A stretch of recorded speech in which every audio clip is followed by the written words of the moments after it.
बिस्मिल्लाहिर्रहमानिर्रहीम।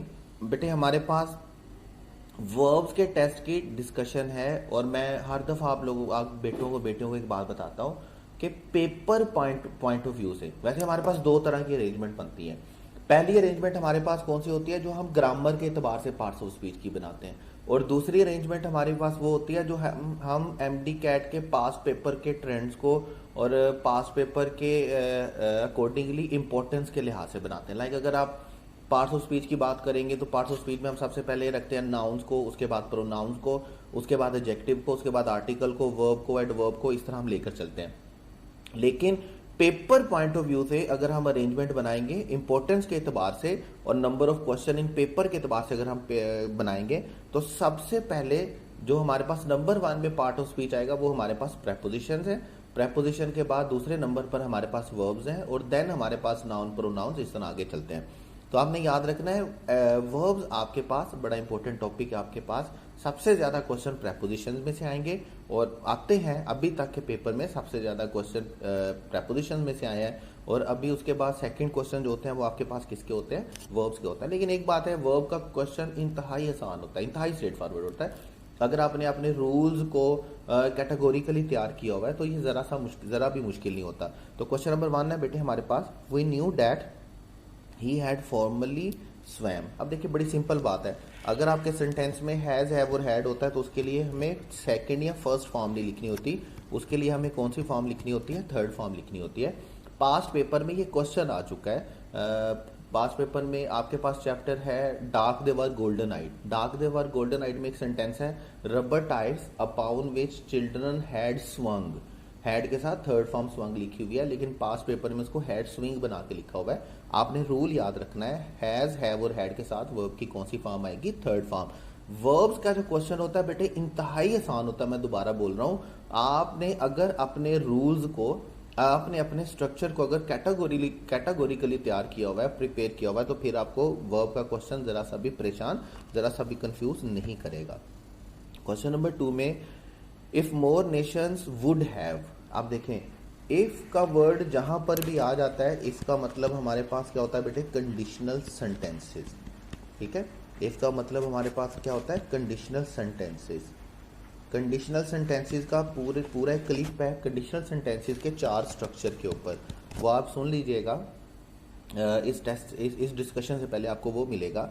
इफ के बाद हमें 4 स्ट्रक्चर को फॉलो करना होता है, लेकिन कोई भी एक ऐसा स्ट्रक्चर नहीं है जिसमें इफ क्लॉज में हमने वुड हैव लिखा हो। या तो इफ क्लॉज में हमारे पास प्रेजेंट इंडेफिनिट होता है, या इफ क्लॉज में हमारे पास पास्ट इंडेफिनिट होता है, या इफ क्लॉज में हमारे पास बेटे क्या होता है, पास्ट परफेक्ट होता है। ये 3 स्ट्रक्चर, ये 3 टेंसेस हमारे पास इसमें होते हैं। अदरवाइज हमारे पास कभी भी वुड हैव या would plus first form if clause में नहीं आता है। इफ क्लॉज में हमेशा टेंस आता है, या तो प्रेजेंट इंडेफिनिट टेंस आएगा, या पास्ट इंडेफिनिट टेंस आएगा, या पास्ट परफेक्ट टेंस आएगा। तो हमारे पास जो करेक्ट ऑप्शन होगा वो क्या होगा, अल्फा। क्वेश्चन नंबर 3 में doctor Abdul Qadeer is regarded, आपने याद रखना है रिगार्डेड एक ऐसा वर्ब है जिसको हम कभी भी एज के विदाउट नहीं लिखते, मतलब हम इस सेंटेंस को ऐसा नहीं लिख सकते doctor Abdul Qadeer is regarded a great authority. हमें कैसे करना चाहिए, हमें कैसे लिखना है, हमें कैसे बोलना है, doctor Abdul Qadeer is regarded as a great authority. Regarded को आप विदाउट एज नहीं लिखेंगे, याद रखिएगा। उसके बाद क्वेश्चन नंबर 4 है आपके पास, in 1936 Adolf Hitler refuse to congratulate. बड़ा सिंपल रूल है, हम इन्फिनिटिव फॉर्म बनाते हैं और इन्फिनिटिव फॉर्म बनाने के लिए हम क्या करते हैं, टू के साथ वर्ब की फर्स्ट फॉर्म लिखते हैं और किसी भी सूरत में इसके साथ एस या एस का एडिशन हम नहीं करते। ना ही हम कभी टू के साथ सेकंड फॉर्म लिखेंगे, ना ही कभी हम टू के साथ, मतलब हमें वर्ब की टू के साथ वर्ब की फर्स्ट फॉर्म लिखनी होती है। इसी को हम क्या बोलते हैं बेटे, इन्फिनिटिव फॉर्म बोलते हैं। तो टू कंग्रेचुलेट्स नहीं हो सकता किसी भी सूरत में, तो क्या होएगा करेक्ट ऑप्शन, चार्ली। टू कंग्रेचुलेट्स को हम रिप्लेस करेंगे किसके साथ, टू कंग्रेचुलेट के साथ। उसके बाद हमारे पास आफ्टर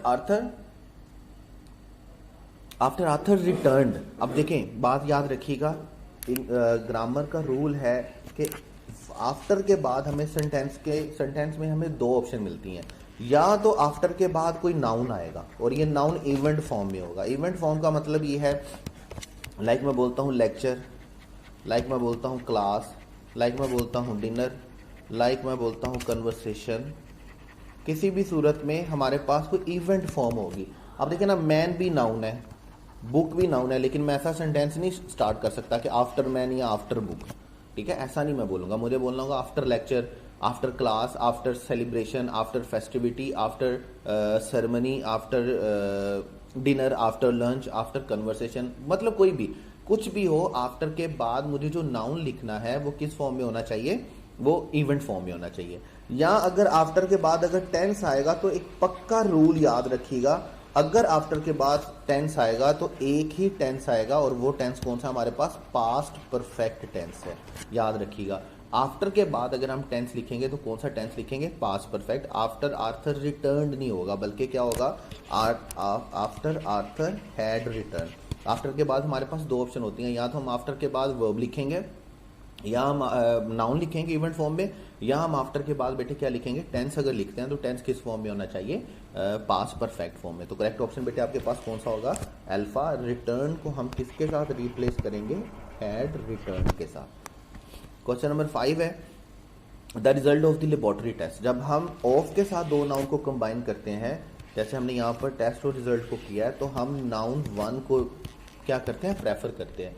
आपने प्रेफरेंस रूल में देखा, हमने प्रेफरेंस रूल पर एक क्लिप बनाया था नाउन में, अगर आपको याद हो। हमने कहा हम दो नाउन को एंड से कंबाइन करते हैं, सिंगुलर ट्रीट करते हैं, दो नाउन को एंड से कंबाइन करते हैं, प्लूरल ट्रीट करते हैं।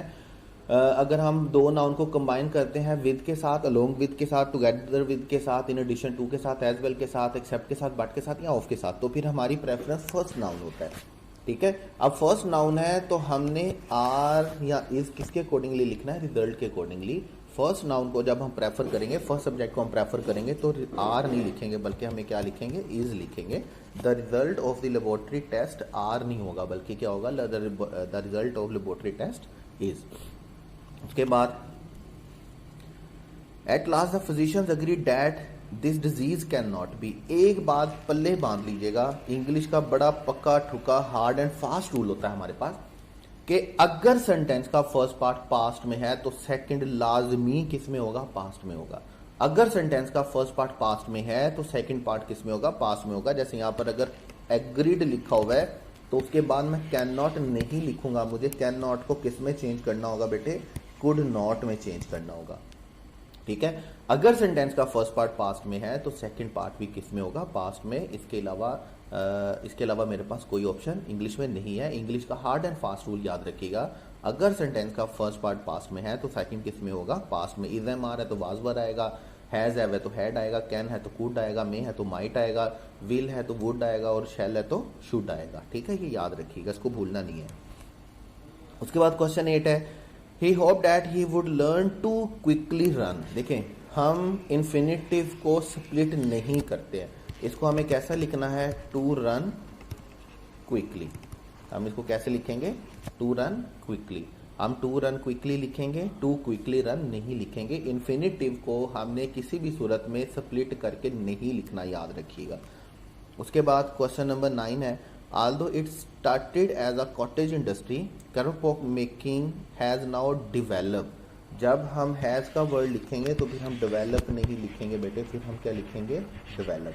हैज, हैव और हैड के साथ वर्ब की कौन सी फॉर्म आएगी, थर्ड फॉर्म आएगी। पास्ट पेपर में ये क्वेश्चन भी आ चुका है, मैं बार बार बोल रहा हूँ, पास्ट पेपर में ये क्वेश्चन भी आ चुका है। Rubber tyres upon which children has swing, has के साथ स्विंग नहीं आना था, हैज के साथ स्वंग आना था। आपके टेक्स्ट का सेंटेंस है डार्क दे वर गोल्डन आइड में से। उसके बाद आपके पास क्वेश्चन 10 है a large box containing books. अब हमारे पास दो नाउन है, बॉक्स और बुक्स, लेकिन हम जिस नाउन को प्रेफर करेंगे वो हमारे पास क्या है, बॉक्स, क्योंकि कंटेनिंग बुक्स इंफॉर्मेशन एक्स्ट्रा जो किसके बारे में दी जा रही है, बॉक्स के बारे में दी जा रही है। हम एक्चुअल में बात किसके बारे में कर रहे हैं, बॉक्स के बारे में कर रहे हैं। हमारा एक्चुअल सब्जेक्ट बॉक्स है, हमारा जो वर्ब और हेल्पिंग वर्ब होगा वो किसके अकॉर्डिंगली होगा, बॉक्स के अकॉर्डिंगली होगा, बुक्स के अकॉर्डिंगली नहीं होगा। हम वर नहीं लिखेंगे, बल्कि हमें वर को किसके साथ रिप्लेस करना होगा, वास के साथ रिप्लेस करना होगा। उसके बाद क्वेश्चन नंबर 11 है आपके पास, he said that he could not help teaching. आपने एक पेज बनाना है, आपने एक पेज ब्रदर अभी बनाया भी है, unusual uses of verbs, unusual uses of verbs. Unusual uses of verbs के वाले पेज में आपने एक एडिशन कर लेना है जहां पर कुड नॉट हेल्प आता है, कुड नॉट हेल्प के बाद बेटे हमें कौन सी फॉर्म लिखनी होती है, जेरेंट फॉर्म लिखनी होती है।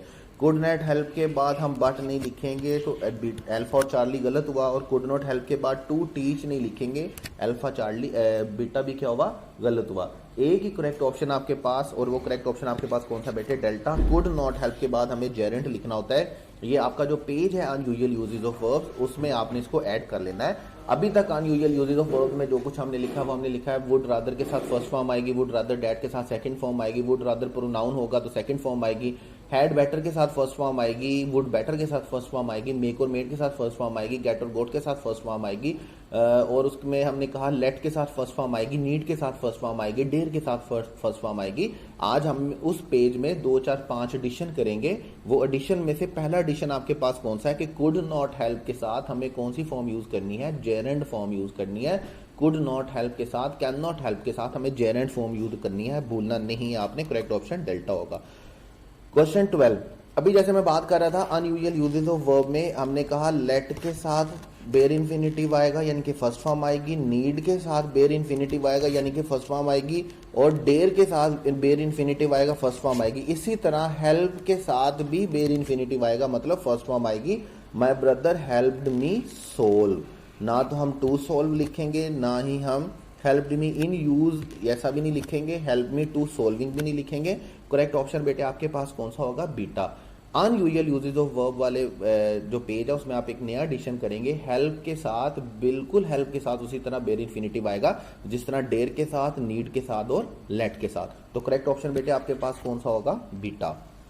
उसके बाद क्वेश्चन 13 है, in the war field a brave. एक बात याद रखिएगा, अगर हमने नाउन का प्लूरल बनाना होता है तो नाउन का प्लूरल बनाने के हमारे रूल्स क्या होते हैं कि कुछ नाउन ऐसे होते हैं जिनका प्लूरल बनाने के लिए हम ऐसी का एडिशन करते हैं, कुछ नाउन ऐसे होते हैं जिनको प्लूरल बनाने के लिए हम क्या करते हैं, सी एच के साथ ES का एडिशन करते हैं। कुछ नाउन ऐसे होते हैं हम Y हटा के IES लगाते हैं। कुछ नाउन ऐसे होते हैं अगर हमने उनका प्लूरल बनाना है तो हम FE हटा के VS लगाते हैं। डिफरेंट रूल होते हैं, लेकिन आपने याद रखना है अगर हमने एडजेक्टिव का प्लूरल बनाना होता है और एडजेक्टिव के प्लूरल को हमने एक ग्रुप की सूरत में प्रेजेंट करना होता है तो उसके लिए हम उसके साथ किसका एडिशन करेंगे, द का। जैसे आपने फर्स्ट पॉइंट में पढ़ा अपनी द रेन में आपने कहा पुअर, और पुअर का प्लूरल बनाने के लिए आपने क्या बोला, द पुअर। फिर आपने बोला रिच, और रिच का प्लूरल बनाने के लिए आपने क्या बोला, द रिच। इसी तरह अगर ब्लाइंड है और मुझे प्लूरल बनाना है तो मैं क्या बोलूंगा, ब्लाइंड। अगर मुझे यंग का प्लूरल बनाना है तो मैं क्या बोलूंगा, द यंग। अगर मुझे एजुकेटेड का प्लूरल बनाना है और मुझे उसको ग्रुप के तौर पे यूज करना है तो मैं क्या लिखूंगा, द एजुकेटेड। एडजेक्टिव का प्लूरल बनाने के लिए हमें उसके साथ आर्टिकल लिखना होता है। तो आ ब्रेव, आर तो बिल्कुल पॉसिबल नहीं है, जब आ ब्रेव लिखा तो इज आना चाहिए, आर तो आना नहीं चाहिए। अब दा ब्रेव लिखा है तो उसके साथ हम इज नहीं लिखेंगे, हमें क्या लिखना होगा, आर। तो करेक्ट ऑप्शन बेटे आपके पास कौन सा होगा, डेल्टा। रूल याद रखना है, रूल नोट करते जाने हैं, किसी भी रूल को छोड़ना नहीं है। यूज टू के हमने 3 स्ट्रक्चर पढ़े। यूज टू के 3 स्ट्रक्चर जो हमने पढ़े उसमें से पहला स्ट्रक्चर ये था कि यूज टू का सेंटेंस सब्जेक्ट से स्टार्ट होगा, सिर्फ यूज टू लिखा होगा तो हम उसके साथ वर्ब की कौन सी फॉर्म लिखेंगे, फर्स्ट फॉर्म। अगर यूज टू का सेंटेंस सब्जेक्ट से स्टार्ट होगा और उसके यूज टू से पहले कोई बी फॉर्म लिखी होगी तो फिर हम फर्स्ट फॉर्म नहीं यूज करेंगे, बल्कि हम कौन सी फॉर्म यूज करेंगे, ING फॉर्म यूज करेंगे। उसके बाद हमने कहा अगर सेंटेंस सब्जेक्ट की बजाय ऑब्जेक्ट से स्टार्ट होता है और बी फॉर्म लिखी भी होती है यूज टू के साथ, फिर आपने ING फॉर्म नहीं लिखनी है, आपने कौन सी फॉर्म लिखनी है, फर्स्ट फॉर्म। मैं आपको लॉइस पास्टर में से सेंटेंस बता चुका हूं कि आयोडीन वाज, 2 सेंटेंस आपने याद रखने हैं। Iodine was use to kill germs. अब देखिए ये सेंटेंस सब्जेक्ट से स्टार्ट नहीं हो रहा, ये सेंटेंस किससे स्टार्ट हो रहा है, ऑब्जेक्ट से। ऑब्जेक्ट से स्टार्ट हो रहा है और यूज टू से पहले बी फॉर्म लिखी हुई है तो हमने ING फॉर्म नहीं लिखनी है, हमने कौन सी फॉर्म लिखनी है, फर्स्ट फॉर्म लिखनी है। अब जो सेंटेंस हमारे सामने देखें, सेंटेंस किससे स्टार्ट हो रहा है, सब्जेक्ट से। सब्जेक्ट से स्टार्ट हो रहा है तो हमारे पास 2 रूल ही बनते हैं, या तो फर्स्ट फॉर्म आएगी और अगर यूज टू से पहले बी फॉर्म है तो फिर हमें क्या लिखना होगा, ING फॉर्म लिखना होगा। अब चारों सेंटेंसेस में यूज टू लिखा हुआ है और चारों सेंटेंसेस में यूज टू से पहले क्या लिखा हुआ है, बी फॉर्म लिखी हुई है, तो डेफिनेटली हमें जो फॉर्म चाहिए वो क्या चाहिए, टू प्ले नहीं चाहिए। प्लेइंग ठीक होगा, प्लेइंग ठीक होगा, प्लेइंग ठीक होगा। Cricket till late, cricket in till late ऐसा प्रेपोजिशन हम यूज नहीं कर सकते हैं। टिल लेट नाइट, नाइट के साथ हमें एट का प्रेपोजिशन यूज करना है, ये भी करेक्ट ऑप्शन नहीं है। करेक्ट ऑप्शन बेटे आपके पास कौन सा होगा? Beta. They were use to playing cricket till late at night, correct option आपके पास कौन सा होगा? बीटा। उसके बाद क्वेश्चन 15 है, ही गेव द एग्जामिनेशन। एक बात आप याद रखिएगा, बड़ा सिंपल रूल है, आपने कभी भी एग्जाम्स के लिए गेव का वर्ड यूज नहीं करना। या तो आप टेक का वर्ड यूज करते हैं या आप अपीयर का वर्ड यूज करते हैं, ठीक है? या तो आप अपेयर का वर्ड यूज करेंगे, जब अपेयर का वर्ड यूज करेंगे तो उसके लिए आप इनका प्रेपोजिशन भी यूज करेंगे। जैसे डेल्टा में लिखा हुआ है he appeared the examination, he appeared the examination नहीं होगा, बल्कि क्या होगा? He appeared in the examination, ठीक है? अगर आपने एग्जाम के लिए अपीयर का वर्ड यूज करना है तो साथ इनका प्रेपोजिशन जरूर लिखेंगे आप। ही गेव का वर्ड तो प्रेपोजिशन एग्जामिनेशन के लिए यूज ही नहीं हो सकता, अल्फा ऑप्शन हमारा गलत होगा। He took the examination again in following या इन द फॉलोइंग, आपने याद रखना है फॉलोइंग के साथ हम हमेशा आर्टिकल यूज करते हैं, तो करेक्ट ऑप्शन आपके पास कौन सा होगा? चार्ली। इन फॉलोइंग नहीं होगा, बल्कि हमारे पास क्या होगा? In the following. उसके बाद क्वेश्चन 6 में आई गेट माई हाउस, बड़ा सिंपल है। अनयूजुअल यूजेस ऑफ वर्ब में मैंने आपको बताया कि जहां पर भी सेंटेंस में गेट और गोट आएगा, वर्ब की कौन सी फॉर्म आएगी? थर्ड फॉर्म आएगी।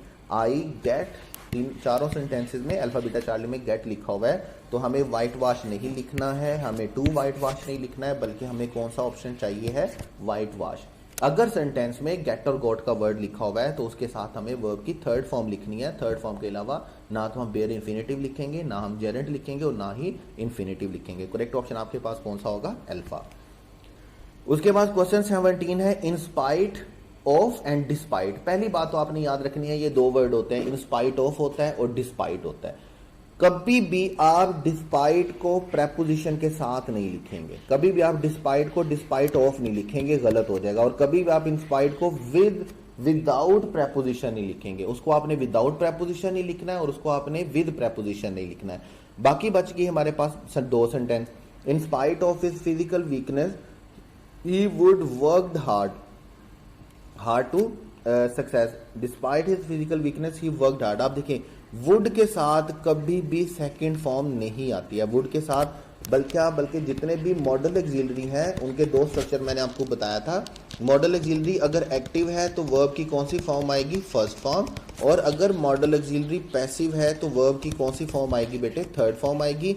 और साथ आपने किस वर्ड का एडिशन करना होता है? बी का। ये मॉडल एक्सिलरी के बारे में मैंने पढ़ा, कैन के लिए, कुड के लिए, वुड के लिए, शूड के लिए, ऑटो के लिए, मस्ट के लिए, मे के लिए, माइट के लिए, जितने भी मॉडल एक्सिलरी है, अगर आप उनको एक्टिव सेंटेंस में यूज कर रहे हैं तो वर्ब की कौन सी फॉर्म आएगी? First form. और अगर आप उनको पैसिव यूज कर रहे हो तो सबके साथ बी का एडिशन करेंगे और वर्ब की कौन सी फॉर्म आएगी? Third form. तो करेक्ट ऑप्शन बेटे आपके पास कौन सा होगा? Delta. Despite his physical weakness he worked hard for success. Would के साथ सेकंड फॉर्म आप नहीं लिखेंगे, याद रखिएगा। उसके बाद क्वेश्चन नंबर 18 है, he will not achieve his goal. आपने याद रखना है, अगर आप सेंटेंस में अनलेस या अनटिल लिख रहे हैं तो उससे पहले वाला जो सेंटेंस है वो आपने एफर्मेटिव नहीं लिखना है, बल्कि आपने क्या लिखना है? नेगेटिव लिखना है। और उसके बाद वाला नेगेटिव नहीं लिखना है। अनलेस और अनटिल के लिए आपने इनके बाद आने वाला सेंटेंस एक्सप्रेशन नेगेटिव नहीं लिखना है, और उनके पहले आने वाला सेंटेंस और जो एक्सप्रेशन होगा वो आपने एफर्मेटिव नहीं लिखना है। पहले वाला नेगेटिव होगा और दूसरा क्या होगा? एफर्मेटिव होगा। तो करेक्ट ऑप्शन आपके पास कौन सा होगा? बीटा। उसके बाद दिस पेपर नीड्स। अब देखें, अभी हम बात कर रहे थे कि नीड के दो स्ट्रक्चर होते हैं, याद रखिएगा। नीड को अगर हम एक्टिवली यूज करेंगे तो हम उसके साथ फर्स्ट फॉर्म यूज करेंगे। फर्स्ट फॉर्म का मतलब क्या है? कि हम बेयर इन्फिनेटिव यूज करेंगे। और अगर आप उसको पैसिव यूज करेंगे, पैसिव यूज करने का मतलब अगर आप उसके साथ टू भी लिखेंगे तो फिर आप फर्स्ट फॉर्म नहीं लिखेंगे, फिर आप कौन सी फॉर्म लिखेंगे बेटे? जेरेंट फॉर्म लिखेंगे। लाइक देखें, this paper needs to check. आप देखें, नीड्स टू चेक तो नहीं होएगा, इन्फिनेटिव लिखा हुआ है। नीड्स टू चेकिंग भी नहीं होगा, ये भी गलत लिखा हुआ है। अब टू भी आ गया, तो फिर हमें क्या लिखना होगा? चेकिंग। बी चेकिंग तो कोई टेंस ही नहीं बनता है, तो हमें क्या लिखना होगा? This paper needs to be checking. अगर आप पैसिव वॉइस में लिख रहे हो और टू बी लिख रहे हो तो फिर आपको कौन सी फॉर्म लिखनी है बेटे? जेरेंट फॉर्म लिखनी है, याद रखिएगा। नीड्स के दो वर्जन होते हैं, एक्टिव वर्जन और पैसिव वर्जन। उसके बाद आई वॉज मेड, मेक और मेड का मामला भी बिल्कुल इसी तरह ही है। हमने कहा मेक और मेड की सूरत में अगर हमारा सेंटेंस एक्टिव होगा, ये आपने अनयूजुअल यूजेस में एडिशन करते जाना है, अनयूजुअल यूजेस ऑफ वर्ब में एडिशन करते जाना आपने। और हर एक सेंटेंस एक रूल है अपने आप में, याद रखिएगा। किसी भी एक सेंटेंस को, किसी भी एक रूल को इग्नोर नहीं करना आपने, क्योंकि प्रेपोजिशन के बाद सेकंड मोस्ट इंपॉर्टेंट क्वेश्चन जो होता है वो हमारे पास वर्ब होता है। मेक और मेड के लिए अगर हम एक्टिव सेंटेंस बोलते हैं तो हमें वर्ब की कौन सी फॉर्म लिखनी है? फर्स्ट फॉर्म, मतलब बेयर इन्फिनिटी बोलना होता है। लेकिन अगर मेक और मेड से पहले बी फॉर्म लिखी हुई है तो फिर हम फर्स्ट फॉर्म नहीं लिखेंगे, फिर हम कौन सी फॉर्म लिखेंगे? टू प्लस फर्स्ट फॉर्म लिखेंगे। और मैं बार बार बोलता हूं कि बी फॉर्म हमारे पास कौन सी होती है? Is, am, are. यानी कि अगर सेंटेंस में सिर्फ मेक और मेड लिखा हुआ है तो फिर आपको क्या लिखना है? फिर आपको फर्स्ट फॉर्म लिखनी है। और अगर मेक और मेड से पहले बी फॉर्म लिखी हुई है, इज, एम, आर लिखा हुआ है या वाज वन लिखा हुआ है, तो फिर आपको इन्फिनेटिव लिखना है। अल्फा ऑप्शन में I was made to do my job my homework by teacher, I was made to. जब मेड के साथ पहले बी फॉर्म लिखी हुई है तो फिर हमें डू नहीं लिखेंगे। जब मेड से पहले लिखा हुआ है तो उसके बाद हम टू प्लस जेरेंट नहीं लिखेंगे।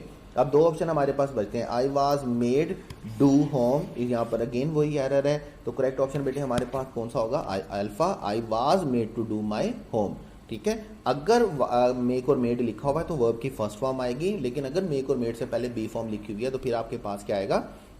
फिर आपके पास इन्फिनेटिव आएगा, यानी कि टू प्लस फर्स्ट फॉर्म आएगी। उसके बाद the committee dealing with Indo Pakistan dispute. अब देखें, ये जितनी बात है ना, ये जितनी बात है, ये सारी की सारी बात किसके बारे में की गई है? कमेटी के बारे में। असल सब्जेक्ट हमारा कमेटी है, इस इंफॉर्मेशन के साथ हमारा कोई लेना देना नहीं है। यानी कि हमें सेंटेंस पढ़ने में कुछ यूं लगता है क्योंकि हम डिस्प्यूट्स लिखा हुआ है तो हम कंसिडर करेंगे अपने सब्जेक्ट को, डिस्प्यूट्स को एज अ सब्जेक्ट कंसिडर करेंगे, ऐसा नहीं है। ये सारी बात किसके बारे में लिखी हुई है? कमेटी के बारे में। कमेटी हमारा एक्चुअल सब्जेक्ट है, तो हम उसके लिए उस हेल्पिंग वर्ब और वर्ब उसके अकॉर्डिंगली लिखेंगे। तो हमें इज कंसिस्टेड तो कोई टेंस ही नहीं होता, पहली बात। दूसरी बात क्या है? डिस्प्यूट हम क्या लिखना होगा? कंसिस्ट इन, कोई वर्ड नहीं होता, कंसिस्ट ऑफ होता है। अब दो सेंटेंस हमारे पास ठीक हो सकते हैं, अल्फा और बीटा और डेल्टा। कंसिस्ट ऑफ इसमें भी लिखा हुआ है, कंसिस्ट ऑफ इसमें भी लिखा हुआ है, लेकिन बीटा में 12 मेंबर्स लिखा हुआ है और डेल्टा में 12 मेंबर लिखा हुआ है। जब हमने 12 लिखा है तो फिर हम मेंबर नहीं लिखेंगे, बल्कि हम क्या लिखेंगे? मेंबर्स लिखेंगे। करेक्ट ऑप्शन बेटे आपके पास कौन सा होएगा? बीटा। करेक्ट ऑप्शन आपके पास कौन सा होगा? बीटा। उसके बाद 22 टेक्सचुअल लाइन है, she stared at it for a long time before taking the key. अच्छा, एक और बात है बेटे, याद रखिएगा, आपका जो टेस्ट सेशन हम स्टार्ट करने जा रहे हैं इंशाल्लाह 25 अगस्त से, उसमें आपने याद रखना है कि आपका सिलेबस जैसे टेस्ट 1 है उसमें आपके पास लिखा होगा B1 चैप्टर 1 to 3। उसमें B1 का मतलब बुक 1 है और चैप्टर 1 to 3 का मतलब क्या है? के पहले 3 चैप्टर आपने रेडी करने हैं ग्रामर पॉइंट ऑफ व्यू से। अभी जैसे पास्ट पेपर अगर आप उठा के देखेंगे तो एमडी कैट के पेपर में लाइंस जो होती हैं वो टेक्स्ट बुक की होती हैं, लेकिन उनको क्या किया जाता है? उन पर जो रूल्स होते हैं वो ग्रामर वाले अप्लाई किए जाते हैं। अब जब फिजिकल क्लासेस हो रही होती हैं तो तब तो ये पॉसिबल होता है कि टीचर जो है, लाइक अगर फिजिकल क्लास होती है तो मैं क्या करता हूँ, मैं बाकायदा तौर पर बच्चों को बुक करवाता हूँ, बुक 1, बुक 2, बुक 3 और बुक 4, जो कि ऑनलाइन क्लासेस में बिल्कुल भी पॉसिबल नहीं है। हर एक बुक को हम पढ़ते हैं, हम हर एक चैप्टर को हम पढ़ते हैं, हर एक सेंटेंस को हम पढ़ते हैं और हर एक सेंटेंस को हम ये देखते हैं कि इसको पेपर में किस तरह क्वेश्चन बनाकर दिया जा सकता है, किस वर्ड को ऑप्शन बना के इसका क्वेश्चन बनाया जा सकता है। जैसे अभी ये आपके पास सेंटेंस है, ये टेक्सुअल सेंटेंस है बटन में से, और आपके पास उसके साथ क्या है? पेपर में क्वेश्चन बनाकर दिया गया है, शी स्टेयर। अब पहली बात है कि शी स्टेयर तो कोई टेंस नहीं होता, पास्ट तो होता नहीं है, अगर प्रेजेंट होना चाहिए था तो फिर ये शी स्टेयर नहीं होगा, फिर ये क्या होना चाहिए था? She stare. उसके बाद she stared at it for a long time before taking. Before to take नहीं होगा, बल्कि क्या होगा? Before taking. अब बिफोर टेकिंग दो सेंटेंसेस में ठीक है, बीटा में और चार्ली में। The key from its envelope and remove. अब रिमूव गलत हो गया। पैरल स्ट्रक्चर क्या होता है कि अगर आप एक इन्फिनेटिव यूज कर रहे हैं तो दूसरा भी इन्फिनेटिव यूज करेंगे, और अगर आप एक जेरेंट यूज कर रहे हैं तो दूसरा भी जेरेंट यूज करेंगे। तो करेक्ट ऑप्शन बेटे आपके पास क्या होगा? बीटा, जिसमें स्टेयर भी ठीक लिखा हुआ है, जिसमें टेकिंग भी ठीक लिखा हुआ है, जिसमें रिमूविंग भी ठीक लिखा हुआ है। आपके टेक्स्ट में से क्वेश्चन इसी तरह के बनते हैं। आपके टेक्स्ट में से क्वेश्चन इसी तरह के बनते हैं, टेक्स्ट का सेंटेंस उठाया जाता है, उसका ऑप्शन बना के उसको लिख दिया जाता है और उसके किसी एक ऑप्शन को, किसी एक वर्ड को डिस्टर्ब कर दिया जाता है। फिजिकल क्लासेस में ये पॉसिबल होता है, फिजिकल क्लासेस में ये पॉसिबल होता है कि हम हर चैप्टर को पढ़ते हैं, हर सेंटेंस को पढ़ते हैं और हर सेंटेंस को ग्रामेटिकली उसका एनालिसिस किया जाता है। ऑनलाइन क्लासेस में ये पॉसिबल नहीं है, ठीक है। उसके बाद देखिएगा question 23, when I get tired, when I get tired, class पानी दे दीजिएगा, ये दरवाजा बंद कर दीजिएगा, ठीक है। व्हेन आई गेट टायर्ड, जब हम गेट और गॉट लिखते हैं तो उसके साथ हम फर्स्ट फॉर्म नहीं लिखते हैं बेटे, हम उसके साथ कौन सी फॉर्म लिखते हैं, थर्ड फॉर्म। तो डेल्टा ऑप्शन तो यहीं पर गलत हुआ। When I get tired I lay down. अब देखें हमारे पास वर्ड होता है लाई, हमारे पास वर्ड दो वर्ड होते हैं लाई और ले। इसका फर्स्ट फॉर्म होता है लाई, सेकंड फॉर्म क्या होता है ले, थर्ड फॉर्म क्या होता है लेन और फोर्थ फॉर्म क्या होता है LYING। उसके बाद LAYLAID, उसके बाद LAID और उसके बाद LAYING, ठीक है। ये दो डिफरेंट वर्ड होते हैं हमारे पास। पहला वर्ड हमारे पास सिंपल फार्मूला आपने याद रखना है, ट्रांजिटिव इंट्रांजिटिव आपको याद रखने की जरूरत नहीं है कि ये ट्रांजिटिव है ये इंट्रांजिटिव है, सेंटेंस में ऐसे आता है सेंटेंस में वैसे आता है, ये होता है वो होता है। हमें चीजों को क्रिटिकल बनाने की, कॉम्प्लेक्स बनाने की जरूरत नहीं, हम चीजों को सिंपल बनाते हैं। चीजों को सिंपल बनाने के लिए हमारे पास क्या होता है बेटे, याद रखिएगा, चीजों को सिंपल बनाने के लिए का फार्मूला आपने याद रखना है। अगर आपके सेंटेंस में सिर्फ सब्जेक्ट लिखा हुआ है या सिर्फ ऑब्जेक्ट लिखा हुआ है, दोनों में से कोई एक चीज लिखी हुई है, तो आपने जो वर्ब यूज करना है वो क्या यूज करना है, लाई, ले, लेन और लाइंग। और अगर आपके सेंटेंस में सब्जेक्ट भी लिखा हुआ है और साथ आपके सेंटेंस में सब्जेक्ट के साथ ऑब्जेक्ट भी लिखा हुआ है, तो फिर आपने जो फॉर्म यूज करनी है वो कौन सी है, ले, लेड, लेड और लेइंग। फिर आपने 3-4 फॉर्म यूज करनी है। तो आपने याद रखना है 2 वर्ड। तो पहली बात, व्हेन आई गेट टायर्ड में आई ले डाउन नहीं होगा, आई लेड डाउन नहीं होगा, बल्कि हमारे पास क्या होगा, आई लाई डाउन, क्योंकि पहले भी प्रेजेंट टेंस है, बाद में भी हमें प्रेजेंट टेंस रखना है, तो आई लाई डाउन होगा। करेक्ट ऑप्शन आपके पास बेटे कौन सा होगा, बीटा। उसके बाद क्वेश्चन 24, बेटीज पेरेंट्स या बेटी पेरेंट। तो पहली बात तो आप ये याद रखेंगे, बेटी पेरेंट नहीं होगा, बल्कि आपके पास क्या होगा, बेटी पेरेंट्स। हमें उसको प्लूरल में लिखना है, तो बीटा ऑप्शन यहीं पर गलत होता है। वर रिलीव, वर रिलीव हमें एडजेक्टिव लिखना है, रिलीव नहीं लिखना, हमने क्या लिखना है, रिलीव्ड, जैसा कि चार्ली और अल्फा ऑप्शन में लिखा हुआ है। उसे आगे चलेंगे, to learn that she wasn't hurt, she wasn't hurted कोई वर्ड नहीं होता, हमें यहाँ पे वर्ब नहीं चाहिए, यहाँ पर हमें एडजेक्टिव चाहिए, दैट इज हर्ट। तो करेक्ट ऑप्शन आपके पास कौन सा होगा, चार्ली। उसके बाद 25 में है, when I shell go to सी माई। देखिए इंग्लिश का एक रूल बेटे याद रखिएगा कि इंग्लिश के एक ही सेंटेंस में 2 फ्यूचर टेंसेस नहीं आते हैं। इंग्लिश के एक ही सेंटेंस में 2 फ्यूचर टेंसेस नहीं आते हैं। अगर इंग्लिश के एक ही सेंटेंस में 2 फ्यूचर टेंसेस आते हैं, अगर आएंगे तो आपको 2 तरह से देखना है। अगर आपके सेंटेंस में वर्ड है इफ, अगर आपके सेंटेंस में वर्ड है व्हेन, अगर आपके सेंटेंस में वर्ड है अनटिल, अगर आपके सेंटेंस में वर्ड है अनलेस, तो इस सूरत में आपने फर्स्ट क्लॉज को, जो क्लॉज इन वर्ड्स के साथ लिखी हुई होगी, लाइक अगर इफ के साथ जो क्लॉज लिखी हुई है, तो उसको आपने किस में चेंज करना होगा, प्रेजेंट इंडेफिनिट में, और सेकंड क्लॉज को आपने किस में चेंज करना होगा, फ्यूचर इंडेफिनिट में। अगर आपके सेंटेंस में दोनों फ्यूचर क्लॉजेज आती हैं, तो आपने दोनों को फ्यूचर में नहीं लिखना है। इंग्लिश में हम 2 फ्यूचर क्लॉजेज नहीं लिखते हैं। अगर आपने दोनों फ्यूचर क्लॉजेज लिखनी है और आपके सेंटेंस में इन कंडीशनल वर्ड में से कोई एक वर्ड है, तो आपको इनके साथ वाली क्लॉज को प्रेजेंट इंडेफिनिट में चेंज करना है और सेकंड वन को फ्यूचर इंडेफिनिट में। लेकिन अगर इनमें से कोई वर्ड नहीं है, तो फिर आपने फर्स्ट क्लॉज को किस में चेंज करना है, फ्यूचर इंडेफिनिट में, और सेकंड क्लॉज को बेटे किस में चेंज करना है, प्रेजेंट इंडेफिनिट में। ये रूल याद रखिएगा, बड़ा इंपॉर्टेंट रूल है, स्टार कर लीजिएगा।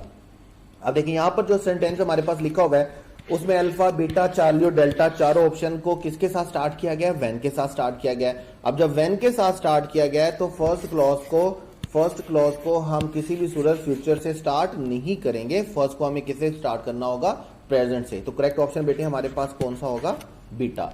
इफ, व्हेन, अनटिल और अनलेस की सूरत में अगर सेंटेंस में ये वर्ड लिखे हुए हैं और दोनों क्लॉजेज फ्यूचर में है, तो हमें फर्स्ट वाली क्लॉज जो इन वर्ड्स के साथ लिखी हुई है उसको प्रेजेंट में करना है, और दूसरी क्लॉज को किस में करना है, क्लास को किस में करना है, फ्यूचर में करना है।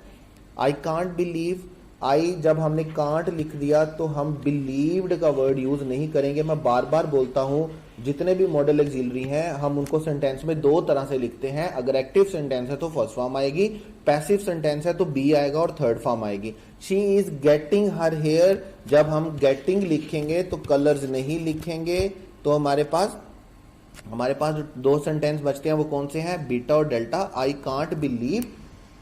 Can't believe she is getting her hair coloured like mine. Liked mine नहीं होगा, बल्कि क्या होगा? Like mine. करेक्ट ऑप्शन आपके पास बेटे कौन सा होगा? बीटा। उसके बाद 27th है माई बॉस मेक्स मी। तो इंतहाई सिंपल सेंटेंस है। मेक और मेड के साथ हमें वर्ब की कौन सी फॉर्म लिखनी है? फर्स्ट फॉर्म लिखनी है। माई बॉस, पहली बात तो यह है कि माई बॉस मेक नहीं हो सकता, क्या होगा? My boss makes. Beta option गलत हुआ। My boss makes me finished नहीं होगा, बल्कि क्या होगा? My boss makes me finish the daily report each day before I went home नहीं होगा, बल्कि क्या होगा? Before I go home. Correct option आपके पास कौन सा होगा? अल्फा। ठीक है। उसके बाद आपके पास 28 है the number of people. Simple बात याद रखिएगा, सिंपल रूल याद रखिएगा। द नंबर आपके पास, द नंबर ऑफ आपके पास क्या होता है? द नंबर ऑफ और आ नंबर ऑफ। ये जब हमने क्वांटिफायर का टेबल बनाया था तो हमने ये दोनों वर्ड लिखे थे। आ नंबर ऑफ आपके पास क्या होता है? प्लूरल। और द नंबर ऑफ आपके पास बेटे क्या होता है? सिंगुलर होता है। तो the number of people in the world are rapidly नहीं होगा, आर रैपिडली नहीं होगा, बल्कि आपके पास क्या होगा? Is rapidly. अल्फा और चार्ली ऑप्शन आर की वजह से गलत होंगे। उसके बाद rather like a genetic ball which not only get बिगर। अब यहाँ पर गेट लिखा हुआ है और यहाँ पे गेट्स लिखा हुआ है। चूंकि हमारा सब्जेक्ट सिंगुलर है तो हम गेट नहीं लिखेंगे, बल्कि हम क्या लिखेंगे? गेट्स। तो करेक्ट ऑप्शन आपके पास बेटे कौन सा होगा? डेल्टा। उसके बाद 29th क्वेश्चन आपके पास इट वाज लाइकली, बड़ा इंपॉर्टेंट है। सब्जेक्टिव केस मैं करवा चुका हूँ शायद पहले। सब्जेक्टिव केस अगर नहीं करवाया है तो ये याद रखिएगा, इनके साथ कुछ वर्ड लिख लीजिएगा। मैं वर्ड बोल देता हूँ। जैसे आपके पास सेंटेंस में वर्ड लिखा हुआ है इट वाज लाइकली, आपने कुछ एक्सप्रेशन लिखने हैं। इट वाज लाइकली लिखा हुआ है, it is important, it is not important, it is good, it is not good, recommended, suggested. अगर आपके सेंटेंस में it is vital, it is important, ठीक है, इट इज नेसेसरी, ये सारे एक्सप्रेशन आपने लिख लेने हैं। अगर आपके सेंटेंस में ये एक्सप्रेशन सेंटेंस के फर्स्ट क्लॉज में आते हैं तो सेकंड क्लॉज में पहली बात आपने याद रखनी है, आपने must, may, might, should, would, could कुछ भी नहीं लिखना है। ठीक है, आपने जस्ट बेयर इंफिनिटिव लिखना। बेयर इंफिनिटिव को मतलब फर्स्ट फॉर्म लिखनी है, किसी भी टेंस का कोई रूल अप्लाई नहीं होगा। जैसे it was likely that he must perform, तो ये तो वैसे ही गलत हो गया, हमें मस्ट परफॉर्म नहीं लिखना। It was likely that he performed, हमें पास्ट फॉर्म नहीं लिखनी है, ये भी गलत हो गया। अब दो ऑप्शन बची हमारे पास, अल्फा और बीटा।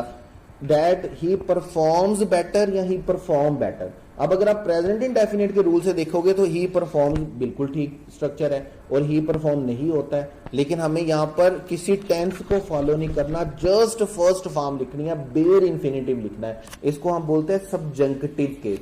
अगर आपके सेंटेंस के फर्स्ट क्लॉज में इट लाइकली आता है, इट इज इंपॉर्टेंट आता है, इट इज नॉट इंपॉर्टेंट आता है, इट इज गुड आता है, इट इज बैड आता है, इट इज वाइटल आता है, इट इज नेसेसरी आता है, सजेस्टेड आता है, रेकमेंडेड आता है, तो आपने क्या करना है, सेकंड क्लॉज में जस्ट फर्स्ट फॉर्म लिखनी है। सिर्फ बेयर इंफिनिटिव लिखना है, किसी भी एस या ईएस का, ईडी का, हैज हैव का, किसी भी हेल्पिंग वर्ब का या मॉडल ऑक्सिलरी का एडिशन नहीं करना है। करेक्ट ऑप्शन आपके पास बेटे कौन सा होगा?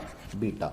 उसके बाद आपके पास क्वेश्चन है क्वेश्चन 30 में, ये 29 दोबारा रिपीट हो गया। 30 में हमारे पास जो सेंटेंस है, ही said that he could not help, ठीक है, तो ही said that he could not, जहां पर भी आएगा कुड नॉट के बाद आपने क्या लिखना है? जेरेंड लिखना है। ये क्वेश्चन अनफॉर्चुनेटली रिपीट हुआ है, हमने पहले भी डिस्कस किया।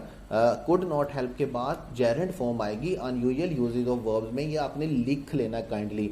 ये जो 30 क्वेश्चन का टेस्ट है आपके पास वर्ब का, एक्चुअल में ये 30 क्वेश्चन आपको लगेंगे, लेकिन ये 30 रूल्स हैं वर्ब के। और मैं आपको दोबारा बोल रहा हूं आप सब बेटों और बेटियों के लिए कि आपके पास सबसे इंपॉर्टेंट क्वेश्चन जो होता है वो प्रेपोजिशन का होता है, और प्रेपोजिशन के बाद सेकंड इंपॉर्टेंट क्वेश्चन जो है वो वर्ब्स का है। इस 30 क्वेश्चन के टेस्ट को आपने अच्छे तरीके से नोट करना है, हर रूल को नोट करना है, और पिछले कुछ दिनों से गैप की वजह से बहुत सारे बेटे और बेटियां जो बड़े अच्छे तरीके से नोट्स बनाकर भेज रहे थे, शायद उनका कुछ मोराल कुछ टेम्पो उनका ख़राब हुआ है, लेकिन अभी खुदारा दिन थोड़े हैं, अभी आप वापस आएँ अपने ट्रैक पे। और जितना दिन फिज़िकल क्लासेस स्टार्ट नहीं हो रही हैं उतने दिन भरपूर तरीके से पार्टिसिपेट करें ऑनलाइन में। जैसे ही फिज़िकल क्लासेस आएंगी आप इंशाल्लाह ताला फिज़िकल क्लासेस में आएंगे, लेकिन टिल देन अपने आप को मोटिवेटेड रखें, अपने आप को डेडिकेटेड रखें, अपने आप को इनकरेज रखें, बिल्कुल अपना मोराल डाउन नहीं होने देना। अच्छे तरीके से नोट्स बनाने हैं, अच्छे तरीके से नोट्स बनाकर और मुझे लाजमी सेंड करने हैं। We are back on track now. और